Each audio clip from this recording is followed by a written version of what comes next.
Docteur Aline Ibnou Abitali Diouf, directeur général de l'Agence sénégalaise de réglementation pharmaceutique. Cette rencontre est importante puisque, comme je l'ai dit tantôt, cela nous permet d'échanger sur les niveaux d'avancée en matière de pharmacovigilance de chaque pays qui est membre donc, de l'initiative AU3S. Mais ça permet aussi de faire ce qu'on appelle de l'harmonisation, donc d'élever ceux qui sont derrière vers un niveau supérieur. Le Sénégal est déjà de niveau maturité 3 et également exerce cette fonction réglementaire qui est la pharmacovigilance au niveau de l'inspection et de la surveillance du marché. Mais également, le Sénégal peut permettre à d'autres pays d'avoir le même niveau ou de s'élever à un niveau beaucoup plus important. Alors, la pharmacovigilance permet de travailler beaucoup sur la qualité du médicament et sa sécurité. C'est-à-dire, lorsque le médicament est commercialisé, il est important de surveiller au niveau des utilisateurs, donc de la population et des consommateurs, de voir s'il y a des effets secondaires ou des effets inattendus ou des effets qui peuvent être néfastes donc, pour l'utilisateur. Et ça permet donc de faire des enquêtes, de faire des analyses et de voir si c'est un problème de qualité, un problème d'utilisation ou un problème de conservation.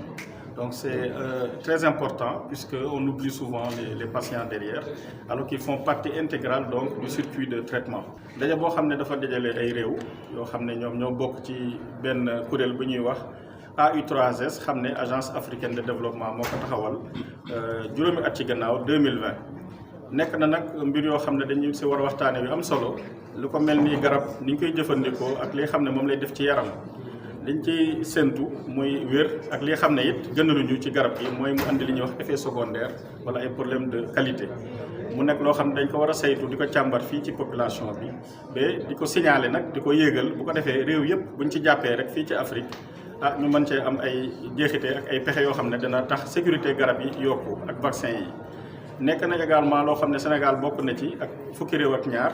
mu am yeneen juróom-ñeenti réew yoo xam ne dañu ñëw fekk si ñu nekk ñaar fukki réew ak benn te Afrique ñëpp xam nañ ne juróom fukki réew ak ñeent moo fi nekk kon initiative bi panafricanisme la aussi te ñu ngi remercier les autorités notamment le ministre de la santé Ibrahima Sy bi xam ne moom it yebal na fi ay ndawam yebal ñu fi ñun ñi ay directeur am pour ñu taxawoo mbir mi. Chimère Johnson, Chimère donc qui est directeur au niveau de l'Agence africaine du développement en charge du développement du capital humain et du développement institutionnel. The reason why we came to Senegal was very clear because we wanted to continue to working with Senegal as my dear brother, the Director General, Dr. Diouf mentioned. We were here last December on the work that we are doing on pharmaceutical manufacturing, the work we're doing on regulatory harmonization, and we are here again in Dakar on the new expansion of the African Union Smart Safety Surveillance Program, AA3S. As you heard earlier, as the DG Dr. Diouf said, the program has expanded rapidly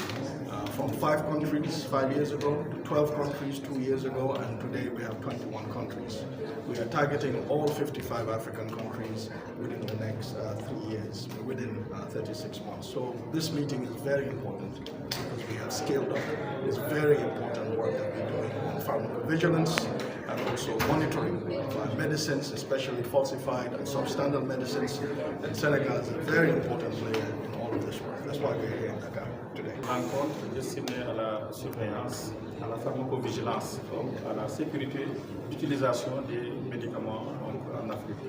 Il a tenu à rappeler que les rencontres vont être axées sur le développement industriel des vaccins et leur sécurité, mais également le développement industriel des médicaments et également leur sécurité d'usage. Il a précisé qu'il y aura des capacités réglementaires aussi qu'il faudra renforcer pour que les agences africaines puissent mener les activités de pharmacovigilance et aussi le volet panafricain donc, de cette initiative AU3S qui a commencé uniquement avec 5 pays puis qui s'est étendu à 12 et maintenant nous sommes à 21 pays sur les 55 contre l'Afrique. Et donc c'est une initiative que les autorités soutiennent, notamment les autorités sénégalaises donc, qui viennent d'accueillir pour la deuxième fois la rencontre ici au Sénégal. Pour wane naka la Afrique di am li ñoo ooyee data naka la ñoo duggee ci dëkk yi di def data collection pour dugal ci benn système pour wane yëfi polio yëfi Covid naka la africain yi di réacter ak seen réaction ci vaccination yi ñu doon am so loolu tax liggéey bi ñoo def fii AU3S c'est très très important pour Afrique loolu tax ñu bëgg a am dëkk yëpp nekk ci Afrique bokk ci because soo ko seetloo liggéey bi ñoo def nii li ñoo ooyee pharmacovigilance mooy pour make sure ne suñ autorité yi ñuy toppatoo yëf yi garab ñu mun a xam yan façon yi garab ñooy dugg ci dëkk yi yan façon yi garab ñooy jàll dëkk yi ak ñooy façon yi garab la suñ population yi di jëf ak lan la loolu di def ci ñoom so loolooy programme bi pour Afrique nekk benn wante bu ñu nekkee benn ñu door di ñun tamit di manufacture suñ garab because garab bi ñoo ooyee 95% garab yi ñoo indi yëpp ñu ngi ko jëlee ci yeneen réew yi Afrique duñu manufacture vaccine yi ñoo am fii yëpp polio vaccine covid vaccine ak yeneen vaccine yëpp 99% ñu ngi ko jógee ay India China of course Europe so lii yëpp ci la bokk pour ñu mën a dëgëral suñ pharmacovigilance am suñ data moom suñ boppa door di manufacture di defar suñ own garab ba pare di seet garab yi ñoo defar naka lañ ko jëfoo so loolu ñu fi